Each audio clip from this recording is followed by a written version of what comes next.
अपने याद आया मुझे याद आया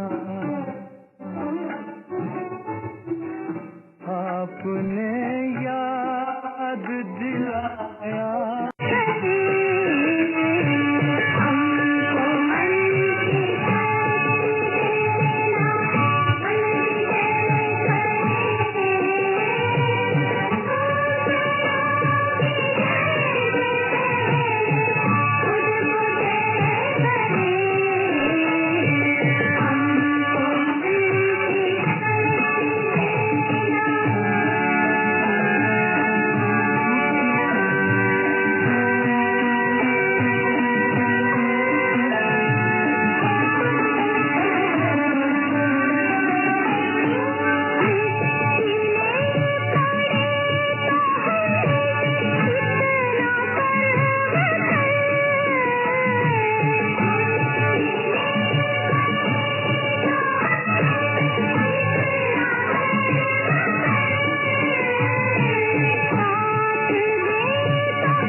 On the General Overseas Service of All India Radio, you are listening to film songs in our program Music Box. We're playing for you songs by the lyricist Gulzar. Next up, Aajkal पाँव ज़मीन पर नहीं पड़ते मेरे, from the film Ghar.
ताला गरमाल मिलेगा ज्यादा गरमाल मिलेगा ज्यादा वो तुझको दे देंगे आधा ये है वादा क्या इरादा कोई काम नहीं है ज्यादा लेके जाना आधा आधा लो आबा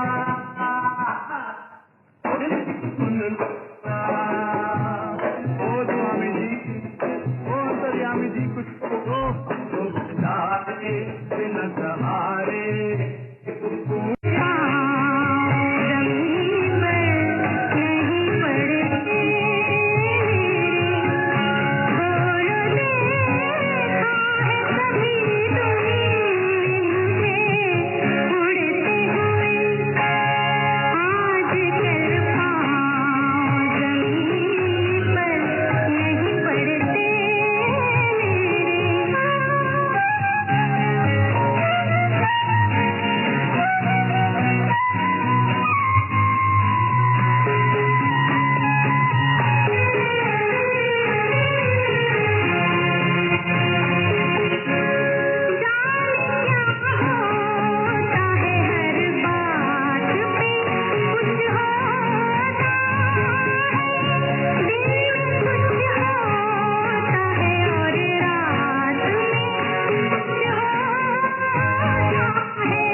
You just heard आजकल पाँव ज़मीन पर नहीं पड़ते मेरे in the voice of Lata Mangeshkar from the film Ghar, music by Adi Burman and lyrics by Gulzar, whose poetry we are playing in our program Music Box today.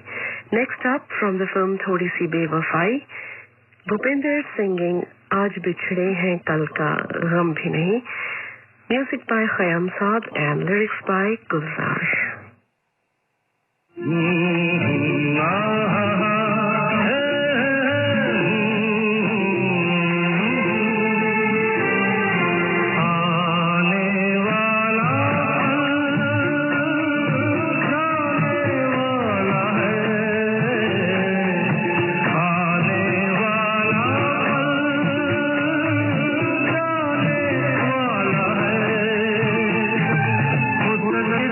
जिसने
मध्य Iran वाला है,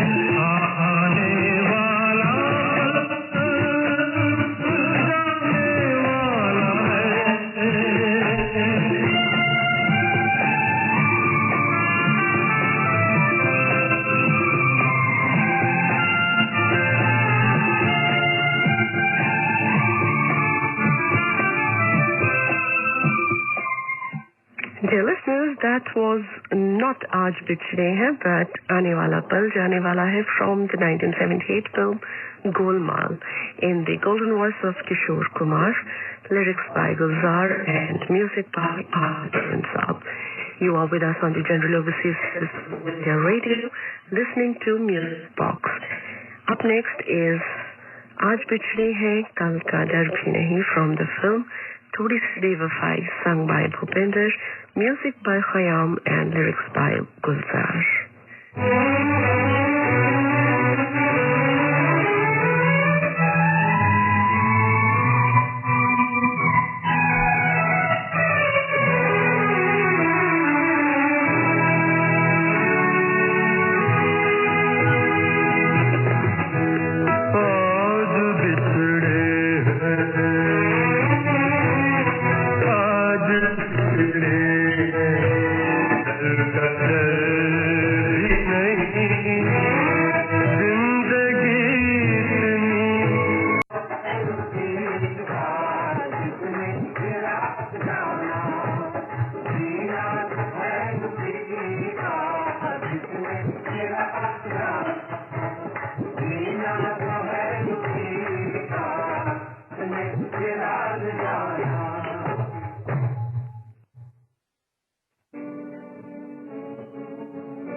अच्छा है या बुरा है अपना उसे बना ढूंढे होंगे तो दर्द निकलेगा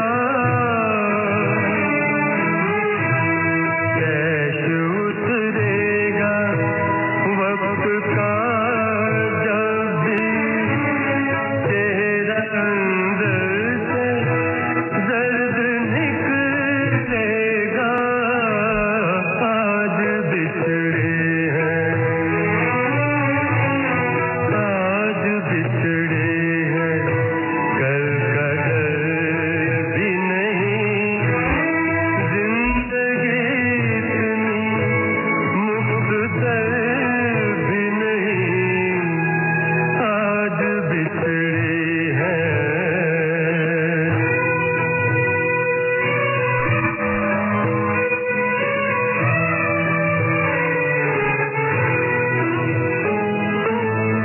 कहने वालों कुछ नहीं जाता कहने वाले कमाल करते हैं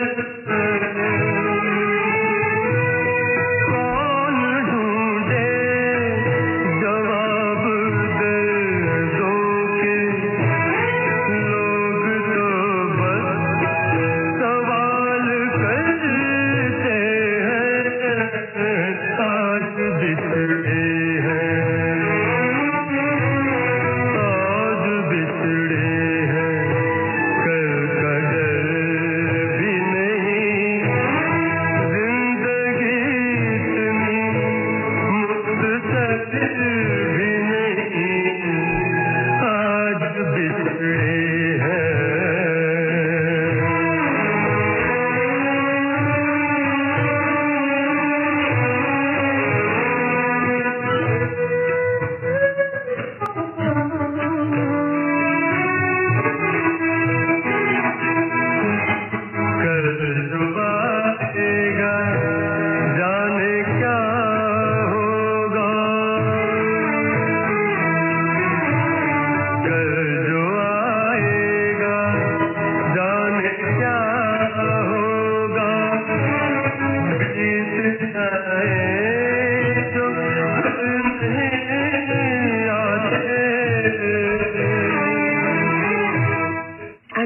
song in the voice of Bhupender, we now conclude our program Music Box. Central Overseas Service of All India Radio. It's time now for the news. Please stand by. This is All India Radio. The news read by Anand Mishra. In Chennai, storm water has receded from most of the inundated areas and power supply has been restored in most places. As power distribution improves, other vital services are also set to recover faster. The Southern Railway has announced that after the gap of 3 days, regular train services from both major terminals, Chennai Central and Egmore, would be resumed today. Many special trains are also being operated from the two stations and Chennai Beach. The state dairy products retailer, Arvind, has announced that its milk production capacity for the city would regain full capacity today. Full-fledged air connectivity to the city is expected to be restored in a few days, even as the airport has been partially opened for technical and relief flights. Limited civilian air services were made from makeshift airport at the naval base INS Rajali at Arakonam on the outskirts of Chennai for the past 2 days. The Singapore government will contribute $75,000 as aid to the flood-affected people following a devastating flood in the Chennai and other parts of Tamil Nadu. Speaking to Tamil Nadu Chief Minister Jayalalitha, Singapore Minister of Foreign Affairs Vivian Balakrishnan said that he was saddened by hundreds of lives lost due to the severe flooding in South India. Dr. Balakrishnan expressed hope that the Singapore government's contribution would be able to help those affected. Delegates at the UN Climate Conference in Paris have approved a draft text that they hope will form the basis of an agreement to curb global carbon emissions. The 48-page document will be discussed by ministers on Monday. They will try to arrive at a comprehensive settlement by the end of next week. The French climate ambassador warned that major political differences still need to be resolved. Delegates from 195 countries worked at the conference center in Le Bourget, conscious of deadline imposed by the French presidency of this meeting. The weighty document will now go forward to ministers who will have to make many political decisions still required if the text is to be turned into a long-term agreement. French climate ambassador Laurence Toubiana said nothing has been decided and nothing will be left behind. U.S. authorities have warned that an imminent security threat existed at the American consulate in Istanbul and advised citizens to stay away from the compound. Overseas Security Advisory Council said in a statement that they strongly encourage U.S. citizens to maintain a high level of vigilance, be aware of local events, and take appropriate steps to bolster their personal security.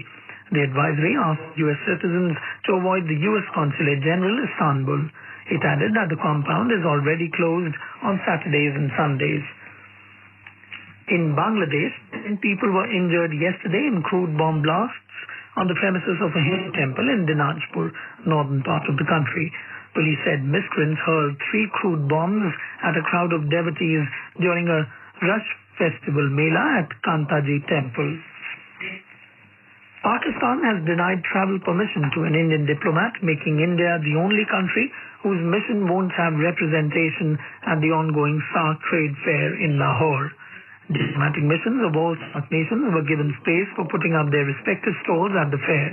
However, the chief coordinator from the Indian High Commission was not given permission to travel from Islamabad to Lahore.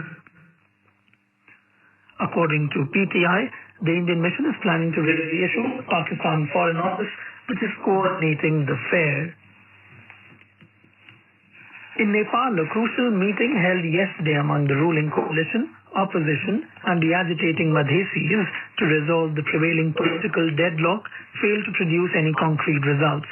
The tripartite meeting among the ruling alliances, CPN-UML and UCPN Maoists, the main opposition Nepali Congress and Joint Democratic Madhesi Front, were held at the Prime Minister's official residence in Kathmandu. And now to end the bulletin, here are the headlines. Chennai struggles to return to normalcy, water recedes from most of the areas. Delegates at Paris Climate Conference agree on draft agreement to curb carbon emissions. And United States authorities warns imminent security threat at the American consulate in Istanbul advises citizens to stay away. And that is the end of this news bulletin. This is the General Overseas Service of All India Radio. Up next is a program Postcard from India, where we are airing for you a talk by Dr. Manoj Singh, Advisor Transport and Infrastructure Niti Aayog on the Urban Mobility Conference 2015. I'm Dr. Manoj Singh and I am Advisor Transport and Infrastructure in the Niti Aayog. I look after transport planning for all modes of transport for the entire country. This conference is very useful in terms of promoting low carbon mobility, and in the case of India this is especially important because we have to meet the targets that we have set out for ourselves in terms of decreasing the carbon emission. And for the country, I think that we have to gradually move towards cleaner transport. And this government in particular is promoting the greener forms of transport, so rail, coastal shipping, and waterways. A lot of programs are going on. So from road of course is going on through the National Highway Development Program in terms of